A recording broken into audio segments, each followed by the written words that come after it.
नमस्कार दोस्तों, आपका स्वागत है हमारे इस खास कार्यक्रम में। यहाँ पर हम ज्योतिष और धार्मिक ग्रंथों के बारे में विचार विमर्श करते रहते हैं। आज का जो हमारा विषय है वह नव संवत्सर को लेकर है कि नव संवत्सर का ज्योतिष प्रभाव क्या है। आइए सबसे पहले स्वागत करते हैं आचार्य कृष्ण कुमार शास्त्री जी का। नमस्कार शास्त्री जी। शास्त्री जी, आप सबसे पहले हमें ये बताएं कि नव संवत्सर क्या है। रविंद्र जी, हमारे शास्त्र कहते हैं कि जिस समय जो प्रकृति का प्रादुर्भाव हुआ था उस समय ब्रह्मा जी ने जब ये सृष्टि की रचना की तो जो तिथि थी उसे चैत्र प्रतिपदा कहा जाता है जी।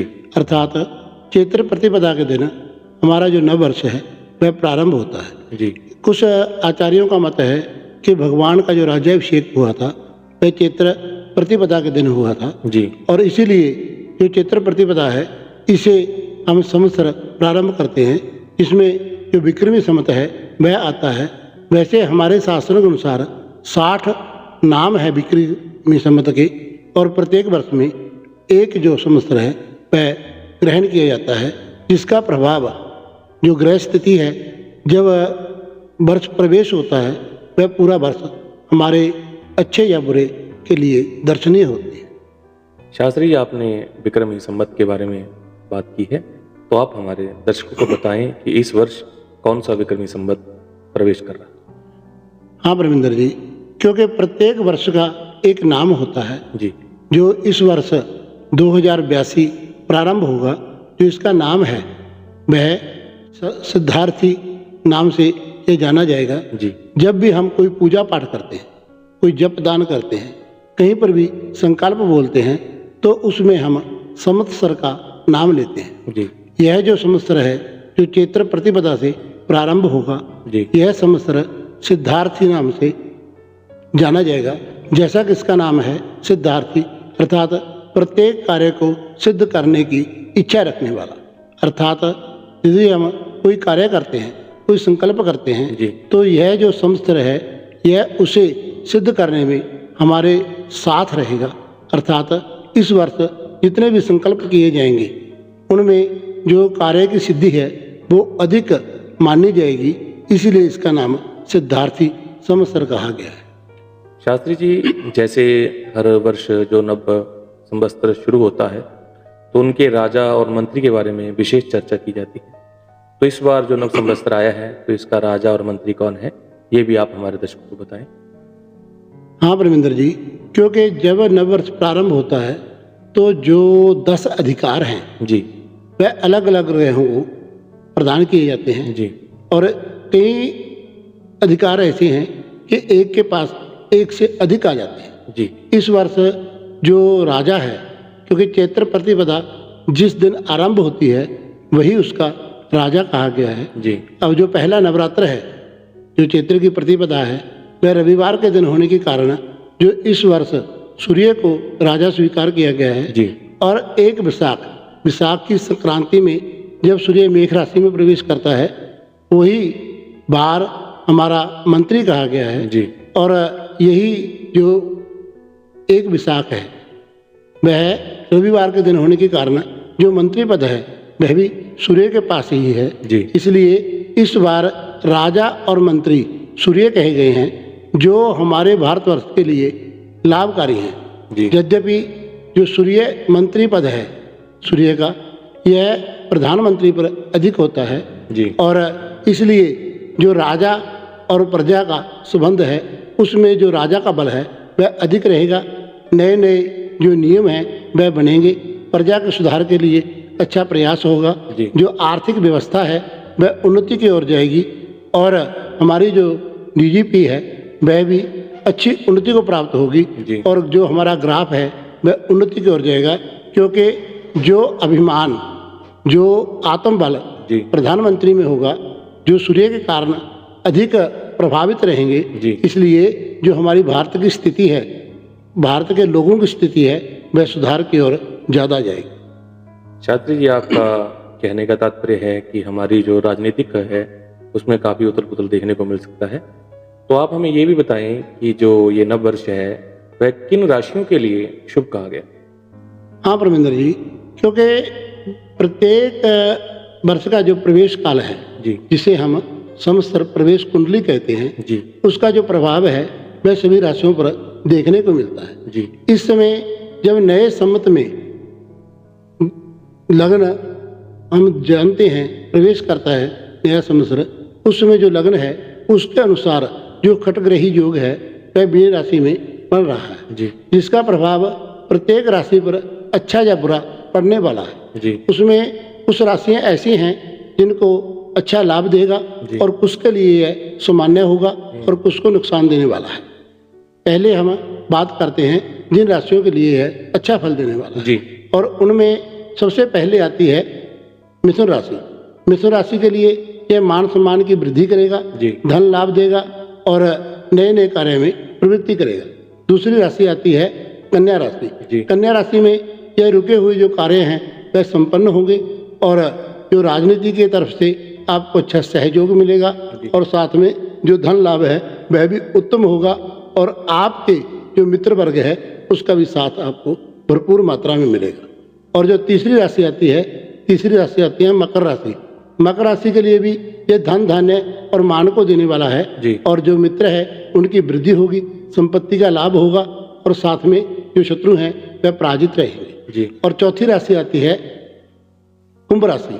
कुंभ राशि के लिए भी यह जो वर्ष है वह अति उत्तम कहा गया है, जी। क्योंकि उसमें आपको नए नए कार्य में प्रवृत्ति होगी। जो आपके सहपाठी हैं अथवा आपके साथ कार्य करने वाले हैं वह भी आपका अच्छा साथ देंगे जी। और बंधु वर्ग से प्रेम बढ़ेगा और जो जीवन साथी है उसकी भी प्राप्ति होगी।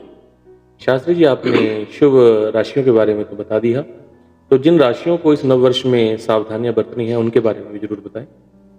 हाँ प्रविंदर जी, क्योंकि जो हमारे शास्त्रों के अनुसार यह सबसे पहले तो मेष राशि के लिए कष्टकारी है। जी इसमें आत्मबल की कमी आएगी, धन की हानि होगी, जी। जो फिजूल खर्ची है उसकी में वृद्धि होगी और साथ में जो दुर्घटनाएं हैं उसका भी आपको भय बना रहेगा। जी और इसलिए जो मेष राशि वाले हैं इनको अपनी सेहत का विशेष ध्यान रखना चाहिए। जी और दूसरी राशि आती है कर्क राशि।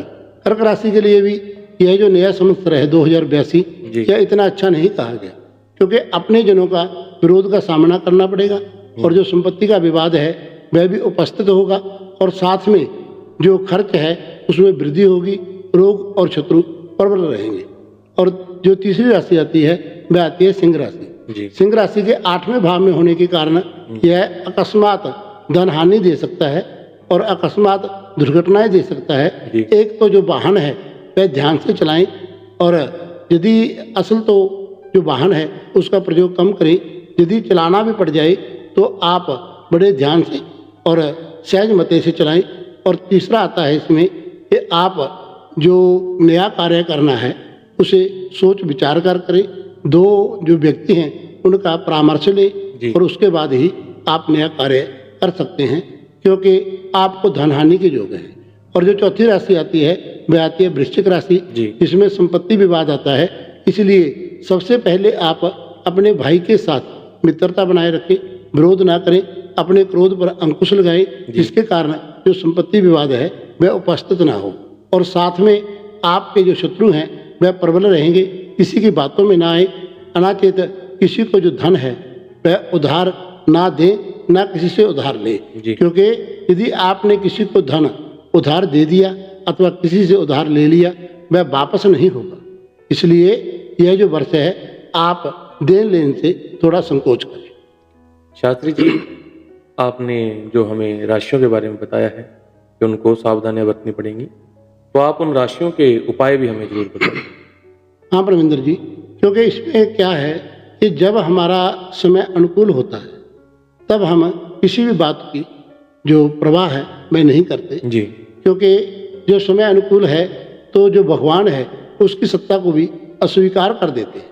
लेकिन जब हमें कष्ट आता है, हमें दुख आता है, तो हमें प्रत्येक व्यक्ति में ईश्वर की जो सत्ता है वह दिखाई देती है। जी इसलिए संकट आने से पहले ही यदि हम भगवान की उपासना करते हैं, भगवान की आराधना करते हैं या उसके लिए दान पुण्य करते हैं तो हमारे ऊपर कष्ट आते ही नहीं।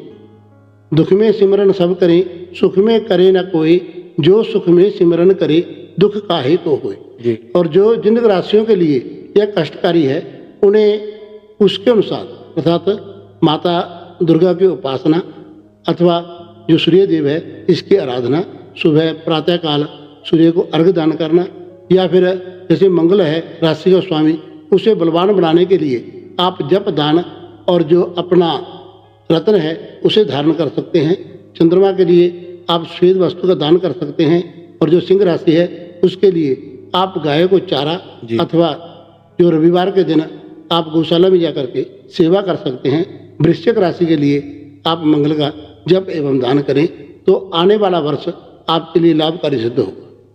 शास्त्री जी, आपने जो राशियों ने सावधानी बरतनी है उनके बारे में बताया है, तो आप हमें एक सार्वजनिक उपाय बताएं कि जो राशियां लाभ प्राप्त कर रही हैं वह भी इस संवत्सर में कुछ ना कुछ और अच्छा कर सके। हाँ परमेंद्र जी, क्योंकि जो सामान्य राशियाँ हैं अथवा जिन्हें हानि हो रही है या फिर जो अच्छा लाभ दे रहे हैं, उन्हें एक सामान्य साधारण सा उपाय है जो आप कर सकते हैं जी। क्योंकि सबसे पहले जो इस वर्ष का स्वामी है वह सूर्य है, इसलिए अपने पिता की आज्ञा के अनुसार आप कार्य करें जी। और उनकी जो सेवा है वह अच्छे तन मन धन से करें और उनकी सेवा ही आपको तारण करेगी जी। और तीसरा आता है, यदि आप अपने घर में गौ रख करके उसकी सेवा करते हैं अर्थात गाय की सेवा, आपको आने वाले सारे कष्टों से टालने वाली होगी, क्योंकि जो गाय में हमारे जितने भी देवताएं हैं उनका वास है, इसलिए गौ सेवा सबसे उत्तम है। यदि आप घर में गाय नहीं पाल सकते तो आप गौशाला में जाकर के गाय की सेवा कर सकते हैं जी। और यदि वहाँ पर भी आपको समय नहीं है तो आप प्रतिदिन गाय के लिए कुछ पैसा अथवा कुछ अनाज या कुछ चारा डाल सकते हैं, इकट्ठा करें। इतवार के दिन जाकर के जो गौओं की सेवा है वह आप करें, जिससे आपका आने वाला जो वर्ष है आपके लिए लाभकारी सिद्ध हो। शास्त्री जी, आपने नवरात्र के बारे में भी हमें बताया था, तो आप हमें ये बताएं कि ये नवरात्र में जो माँ भगवती का आगमन हो रहा है वह उनकी सवारी कौन सी? हाँ परमेंद्र जी, क्योंकि प्रत्येक वर्ष जब माता इस मृत्यु लोक में आती है तो अपना नया वाहन लेकर के आती है जी। और उसमें कुछ वाहन ऐसे हैं जो हमारे लिए कष्ट को देने वाले हैं, आने वाले जो समय है उसको दर्शाने वाले हैं। लेकिन जो इस बार माता का जो सवारी है वह हाथी को कहा गया है। माता हाथी पर गज पर आरूढ़ होकर के आ रही हैं, जो ऐश्वर्य जस और मान को बढ़ाने वाली है।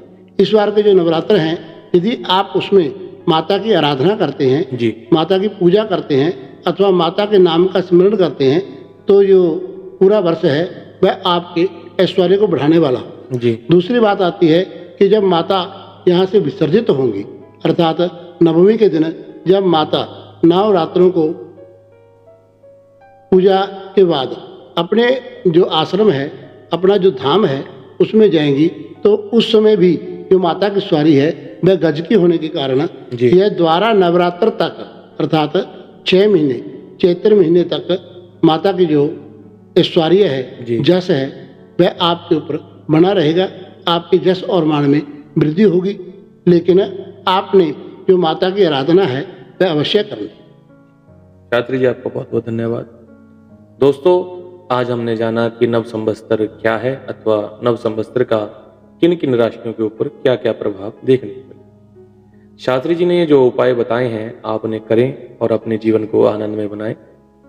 दोस्तों, यदि आप शास्त्री जी से कुछ और परामर्श लेना चाहते हैं अथवा अपनी कुंडली के बारे में जानना चाहते हैं तो उनका नंबर नीचे फ्लैश किया जा रहा है, आप उनसे संपर्क कर सकते हैं। ऐसी और वीडियोस देखने के लिए आप हमारे साथ जुड़े रहें। धन्यवाद। नमस्कार।